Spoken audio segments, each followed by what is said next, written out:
Assalamualaikum warahmatullahi wabarakatuh. Salam sejahtera untuk semuanya. Teman-teman mahasiswa baru, saya menyampaikan selamat untuk Anda. Anda memulai babak baru, Anda menjadi mahasiswa. Anda disebut maha atas kesiswaan Anda. Anda punya tanggung jawab yang jauh lebih besar daripada anak-anak muda lainnya. Di Indonesia ada jutaan anak masuk SD, tapi hanya ratusan ribu yang hari ini bisa kuliah. Dan itu artinya Anda berbeda dengan yang lain. Anda adalah sekelompok anak-anak muda yang punya kesempatan untuk mengembangkan diri, untuk maju, meraih masa depan, bukan hanya untuk Anda sendiri, tapi untuk kemajuan Republik, untuk kemajuan bangsa. Karena itu saya ingin berikan catatan. Anda akan kuliah. Tolong jangan hanya belajar di dalam ruang kuliah. Kuliah Anda adalah di dalam ruang dan di luar ruang kuliah. Dua ini, kalau Anda disebut dirinya sebagai aktivis, maka jangan hanya aktivis di luar ruang kelas, tapi aktivis di dalam ruang kelas juga. Di sisi lain, bagi teman-teman yang ingin belajar saja, hanya di kelas saja belajarnya, Anda akan masuk rombongan orang yang merugi. Karena di ujung masa kuliah, Anda hanya keluar membawa selembar kertas bertuliskan transkrip atau selembar kertas ijazah. Masa depan tidak bisa dibangun hanya dengan selembar kertas itu. Anda harus menjadi manusia baru, lebih dari sekedar peneliti, lebih dari sekedar pengajar. Tapi Anda harus menjadi pemimpin di Indonesia.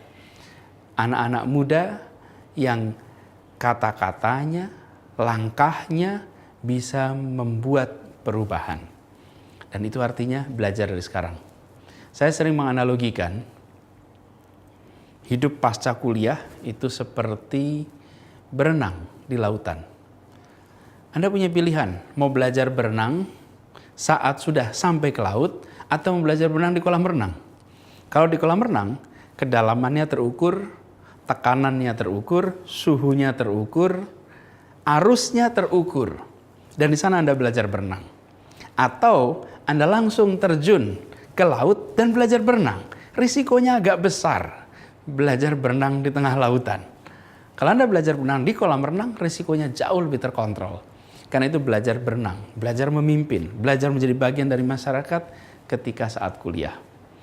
Dan Anda bisa lihat nanti, mereka-mereka yang banyak memberikan kontribusi buat masyarakat, mereka yang bisa berpengaruh, mereka yang bisa mendorong kemajuan, adalah orang-orang yang pada masa mudanya tidak hanya menghabiskan waktu di dalam ruang kelas, tapi juga di luar ruang kelas. Karena itu jadilah pegiat, jadilah anak-anak yang aktif. Saya sering mengatakan IP yang tinggi akan mengantarkan Anda pada panggilan wawancara. Titik.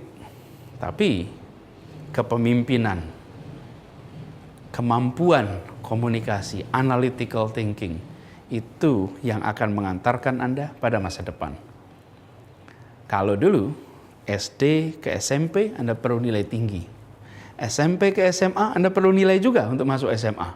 Dan sekarang masuk di Sadar, Anda harus juga punya nilai yang tinggi dari SMA. Sesudah Anda lulus kuliah, fase berikutnya Anda butuh lebih dari sekedar nilai. Nilai itu penting, tapi lebih dari itu. Cuman jangan diartikan boleh IP rendah. Kalau IP rendah Anda dipanggil wawancara pun tidak. Jadi IP-nya jangan rendah, IP-nya harus tinggi. Berapa minimal IP? Ada yang nyebut 3, 3,5, 3,25. Bahkan beberapa kali ada yang nyebut nama 4. Ya cobalah sebagai ikhtiar 4 boleh gitu. Tapi kita coba lihat dalam prakteknya. Berapa target IP Anda? Usul saya, mumpung Anda masih baru kuliah nih, Anda cek. Kalau daftar beasiswa S2, berapa syarat IP minimalnya? Lalu Anda gunakan itu sebagai target. Bahwa IP minimal saya segitu. Hari ini tidak ada yang tanya IP Anda. Misalnya saya ditanya, Anis IP-nya dulu berapa? Enggak. Berapa lama saya kuliah? Enggak. Nanti Anda juga begitu. IP lama kuliah itu ditanyakan saat wisuda. Yang kuliahnya cepat, IP-nya tinggi, senyumnya lebih lebar daripada yang tidak. Tapi dalam perjalanan ke depan yang dibutuhkan lebih dari itu. Saya tidak ingin menganggap enteng pelajaran di kuliah. Tidak, sangat penting. Tapi saya ingin Anda punya double track.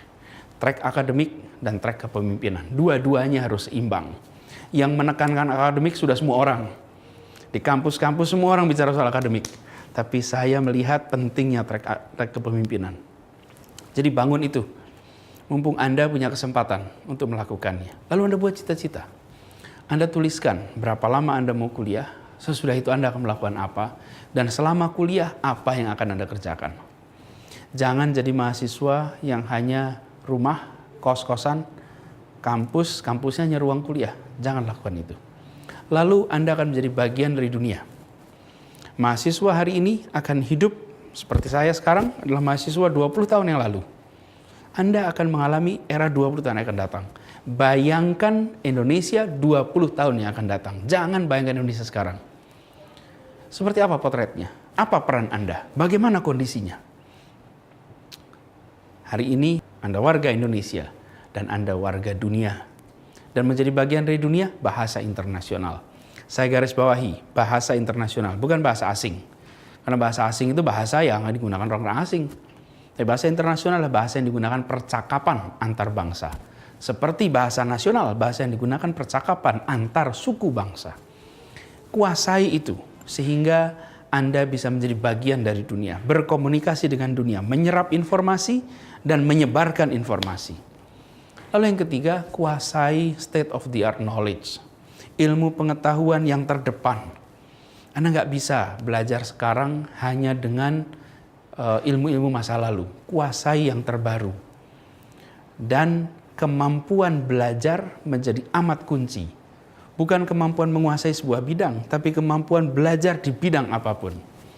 Karena sesudah Anda lulus, Anda belum tentu akan mendalami, mengerjakan hal yang menjadi fokus Anda ketika masa kuliah. Tapi kemampuan Anda belajar akan membuat Anda menjadi pembelajar terus-menerus. Kalau Anda pembelajar, maka Anda akan punya peluang untuk bisa terus-menerus mengembangkan diri dan meningkatkan kontribusi. Teman-teman semua, mahasiswa baru, Anda sekarang memasuki fase yang benar-benar baru. Karena itu, rencanakan dengan baik, catat cita-cita Anda, catat keinginan-keinginan Anda, lalu lihat 4 tahun ke depan, 3,5 tahun ke depan, atau 5 tahun ke depan sebagai masa pengembangan diri. Bukan masa sekedar kuliah, mengembangkan diri. Sesudah itu adalah masa Anda mulai berkontribusi.